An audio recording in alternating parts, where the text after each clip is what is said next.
the bottle. Linda and Tommy were getting worried about Dan. Okay, there's a paper over in the corner. Oh no. Let's just do it. Assembly time, approximately 3 hours. Required tools, Phillips screwdriver, soft-faced hammer, 1/2 inch wrench, socket recommended, 7/64 inch hex key. It's a toy car. Well, sort of a toy car. Not entirely a toy. Town list. Go to library, out of books again. Check community board for babysitters. Swing by the wide. New movie playing? Drop by Dr. Walker's. Call ahead. Okay. Hop over to this here.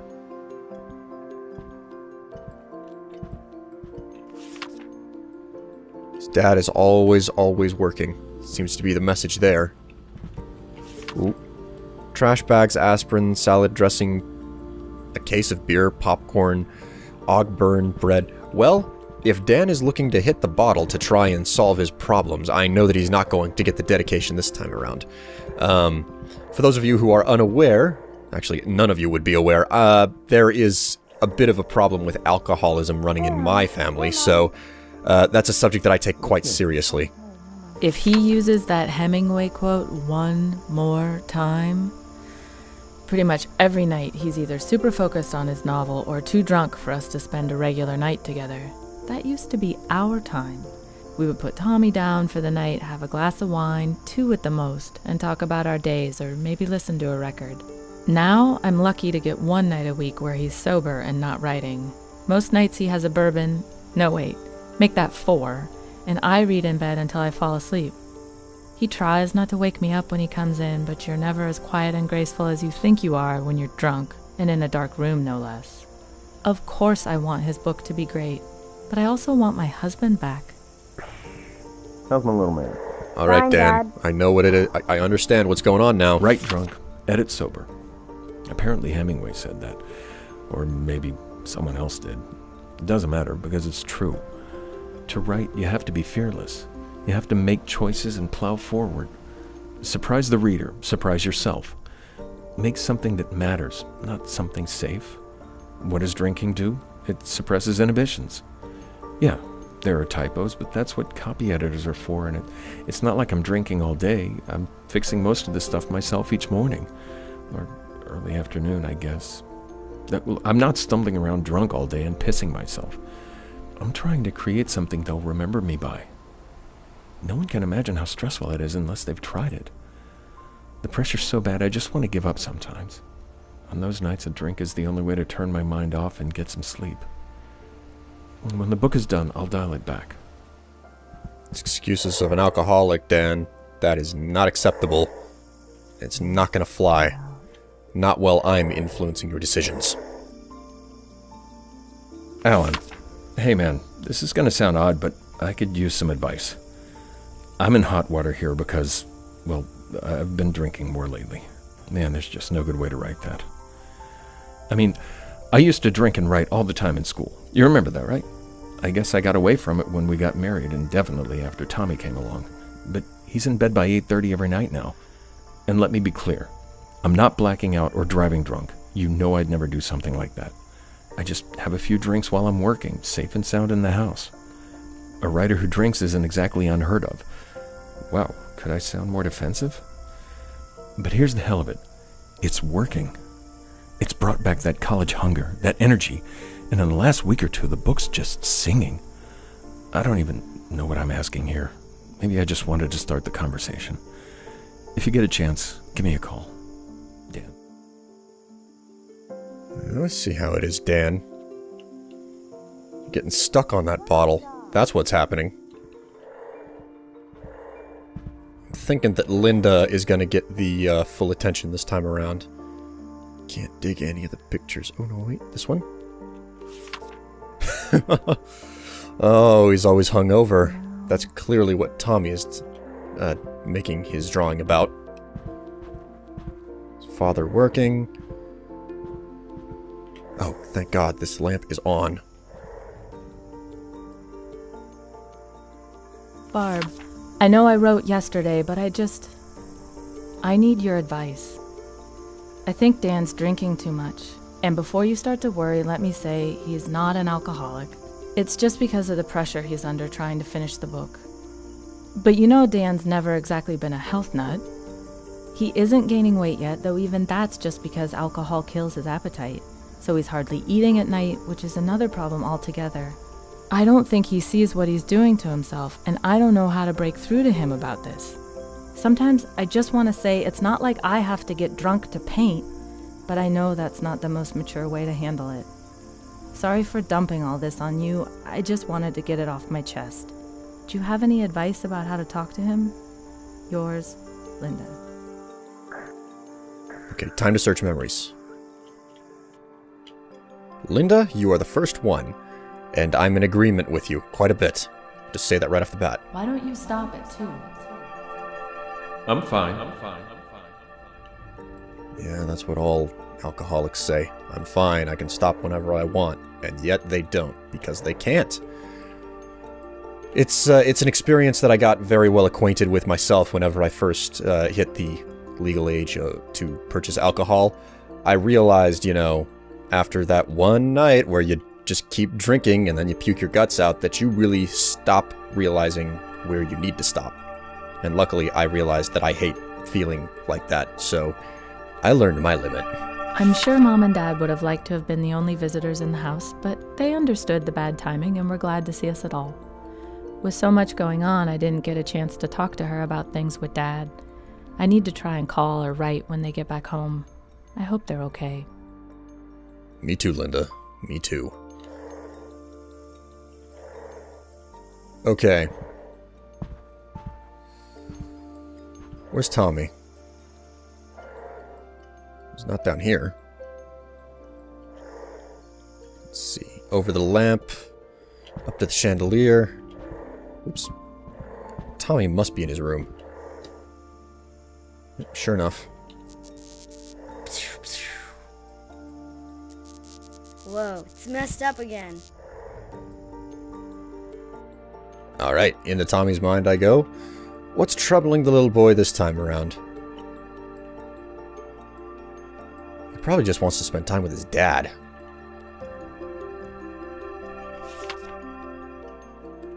I'm not too great with him. What I know is that Dan's book is losing out in entirety this time. But he promised.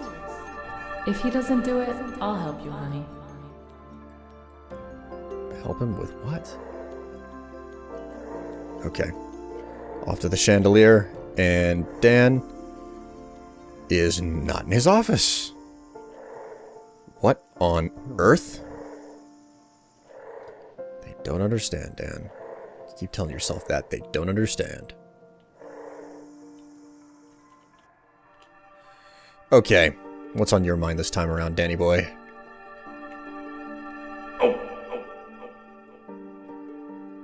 Yeah, he's a bit of a klutz whenever he gets to drinking.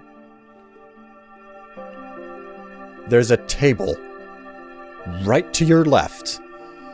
Just to your left, there's a table. Use it. There's 6 chairs. Just sit down, put the journal on the table, and write on a hard surface, not your knee. Your knee isn't a desk. Dan! Tynan and Kelly left this morning. I wish they could have stayed a little longer, but it was great having them. It felt just like college again. Fishing, having a few beers, talking about how we're going to conquer the world. Working through some issues on his book even gave me an idea for how to fix the logjam in Act 2. Funny how creativity works sometimes. I've got to remember to put him in the acknowledgements. Well, that's good. Not your writing on your knee when there's a table next to you, but it's good that you managed to work things out. There. Chose it for a good reason. Now, what do you want to do? Okay. Pour a bourbon and work on the apartment scene. Not happening, Dan. Not happening at all. And Tommy is in here.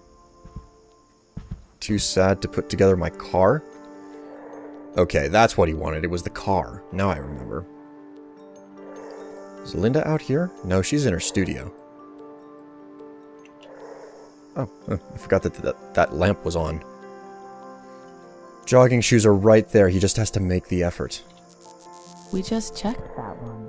Whoops, my mistake. Jogging shoes, jogging shoes.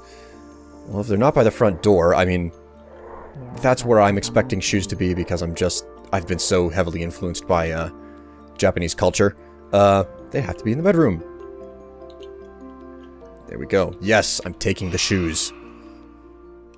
I mean, this is a question that I don't even have to think twice about. I knew exactly where I was going from the very beginning. Alcoholism is not something that you mess around with. I've seen a lot of substance abuse in my life, and given that I'm pretty young still, so the fact that I understand that well is important. You learn lessons young, and you learn lessons when you're old. Okay, Kay Williams probably isn't in this journal. It's probably going to be someone else. What do we have this time? Oh my god, it is Kay Williams. The Diary of Kay Williams, May 19th, 1952. I have decided. I am sure of my decision. I do not know which is right or wrong, only that my choice is my own. It took 3 days. 3 days alone, letting whatever calming influence is here, for I am sure there is something, guide my thoughts. I thought about Jay, and talked with Jay, in my mind. And I know that this is right. I cannot think about the path not taken, only the one ahead. What did you do, man? What did you do? I need to know. Actually, I don't need to know. I just really want to know. Oh no. Don't tell me that there's only one journal in the house tonight. I can choose the bottle, but I'm not about to do that. Is there a journal over in Tommy's room?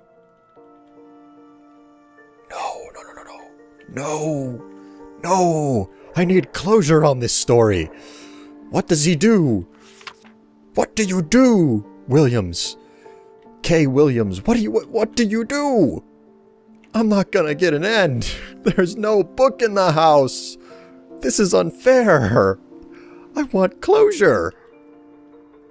Oh, man. Okay, well, Dan's book is losing out for all the right reasons this time around. Dedicate to the car. Let's hop up to Dan's room. And just one more time, lament the fact that I am not going to find any sort of book in this house. Okay, just real fast, I might as well comment on this.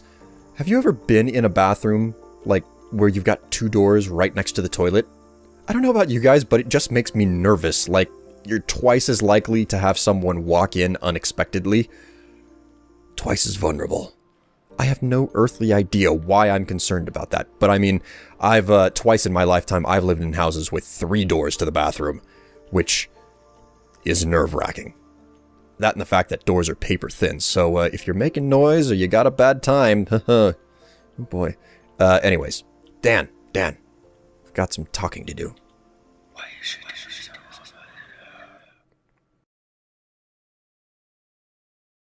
After talking with Linda, Dan realized how much his habit was hurting their relationship and his health. He started jogging every morning and quickly found that the runner's high wasn't a myth. Within a week, he was setting an alarm to get up early so he could run on the beach before breakfast. And while he sometimes missed the raw energy of reckless writing, he would have missed the nights with Linda even more. When Dan still hadn't put the pedal car together, Linda stepped in and began working on it with Tommy. Dan heard them, felt a pang of shame about his regular hangovers, and came down to join in. They completed the project as a family, and although Tommy was hurt that it had taken so long for his father to help, he was happy to finally have his toy. Dan put all of the alcohol back in the kitchen cabinet and promised to stay dry on workdays, but he had a hard time focusing while he adjusted to writing sober again. He spent a couple of evenings staring at a blank piece of paper, and he never told anyone how hard it was not to sneak down to the kitchen for a drink those first few nights.